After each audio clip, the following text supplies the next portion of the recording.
Today's episode is brought to you by Mazars. SoundCartel. JobKeeper has been a lifeline for so many small and medium-sized businesses across the country over the last 12 months. But the support is slated to finish on March 28th. So what does this mean for business owners? From SoundCartel, I'm Nicole Goodman, and this is Business Essentials Daily.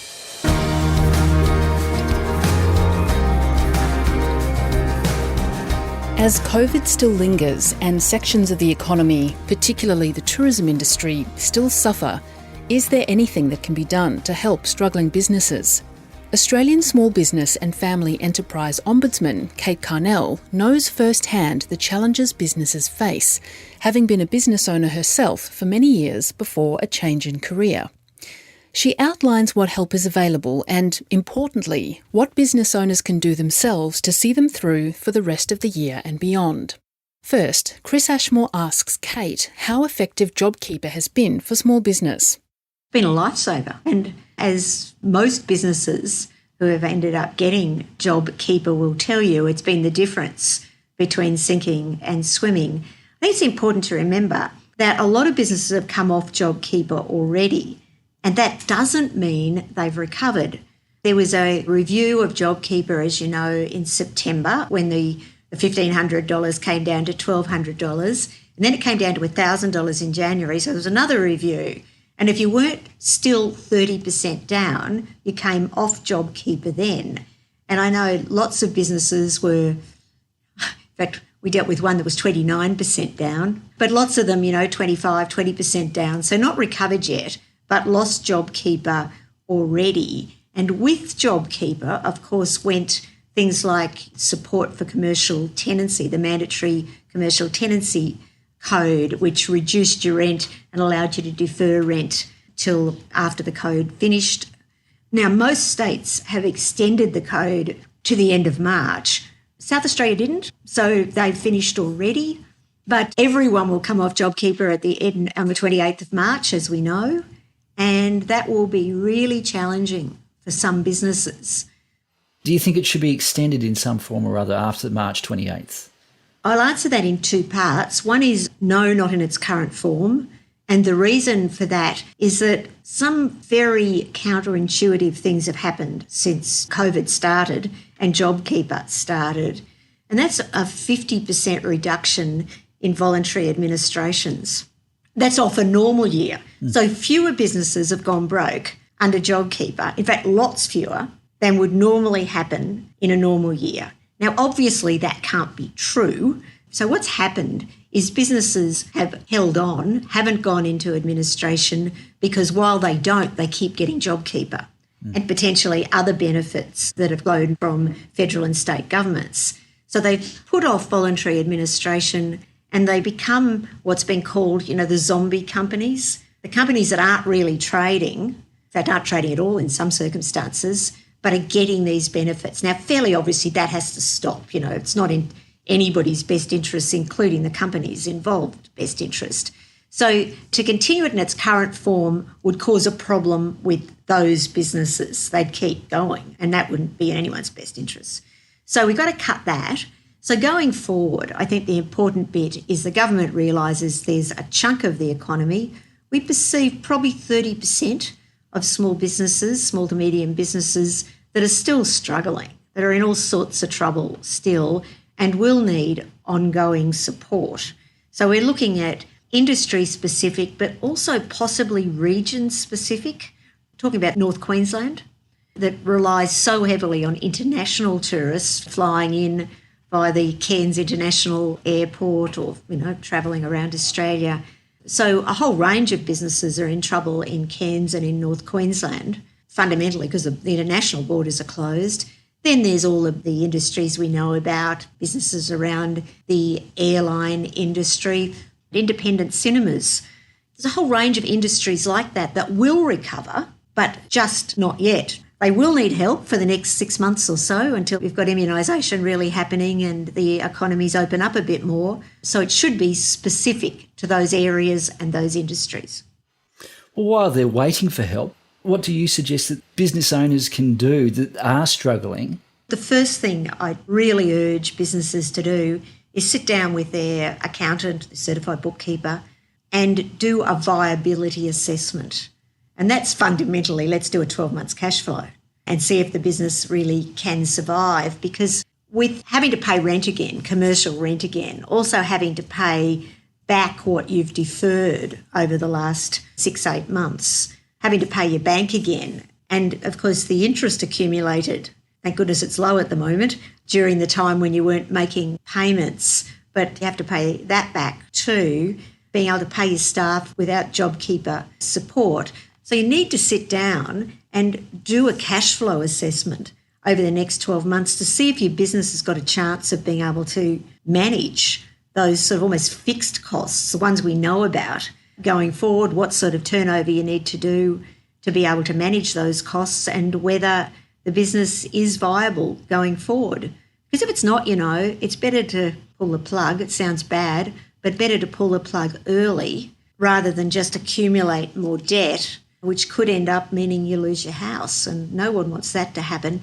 There's also, of course, new insolvency legislation that came in on the January the 1st, which is aimed specifically at small businesses. It makes it simpler and cheaper to both turn your business around, but also to go through an insolvency process without some of the costs that we've seen in the past with old legislation. If you do an insolvency assessment and you find you and your financial advisor reckon there's not a lot of show and you're probably trading insolvent now, then it's really important to get up to speed on this new legislation, because you need to register with ASIC immediately. Once you've registered with ASIC and gone through a bit of a process, then your creditors can't take action against you and put you into insolvency for a period of time while you try to turn your business around. So it's important to get your head around what that new legislation looks like. Mazars is an international audit, tax and advisory firm committed to helping clients confidently build and grow their businesses. Experience a new perspective with Mazars. Visit mazars.com.au. That's mazars.com.au.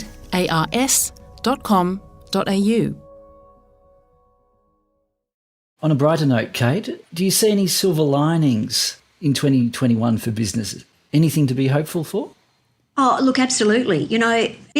Small businesses, small to medium businesses have digitised 10 years worth of digitisation in 6 months, I reckon. So businesses are in a much better place now for growing their businesses in a different market, certainly, but they've underpinned that growth with a more digitised approach, with online capacity to both talk to your customers, to sell to your customers, to respond to your customers' needs and wants, to be able to sell your product and services in an international market.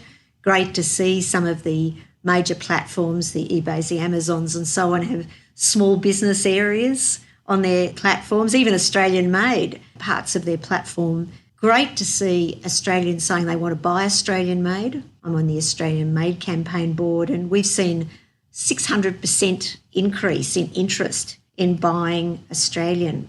I mean, this is a huge turnaround, and they're actually doing it. They're buying Australian, they're buying local, because they've seen it really, really matters to local jobs and so on. So I think there's a lot of really big positives. We reckon about 30% of businesses now are trading above where they were before at the beginning of COVID. About 20% of businesses always did really well because they were just in those really good spots.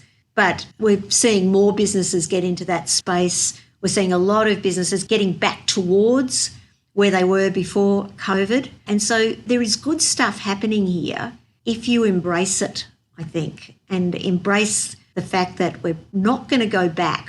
Business isn't going to look like it did before COVID again, and nor should it. We've got to embrace the good things that happened and make the most of them, and I think we can.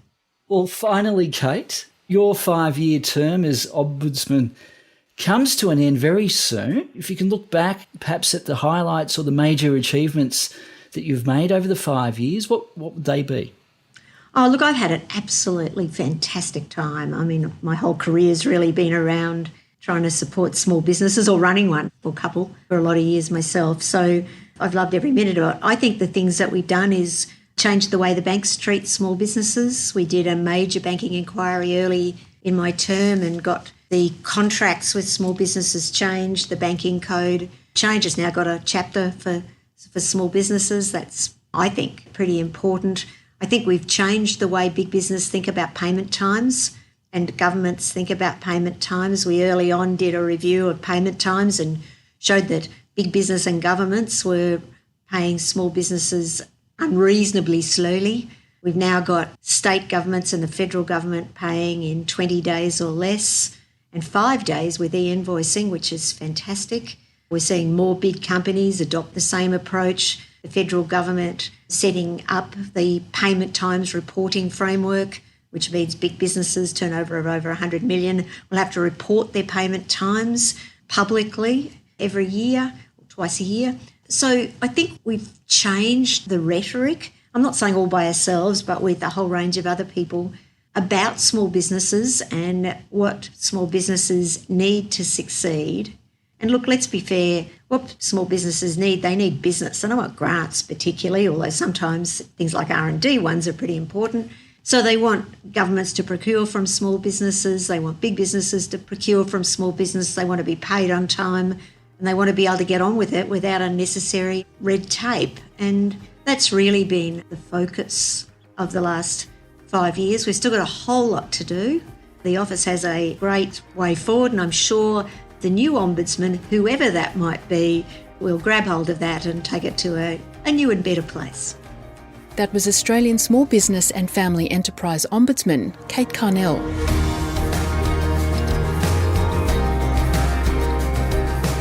Business Essentials Daily is a SoundCartel podcast. Executive producer is Heather Dawson. Producers are Nick Schilberger, Chris Ashmore, and myself. Technical production by Pete Letts and Belinda Trimboli. I'm Nicole Goodman. Thanks for listening. We'll bring you more Be Daily next week. SoundCartel. This episode was brought to you by Mazars. To find out more, visit mazars.com.au. That's mazars.com.au.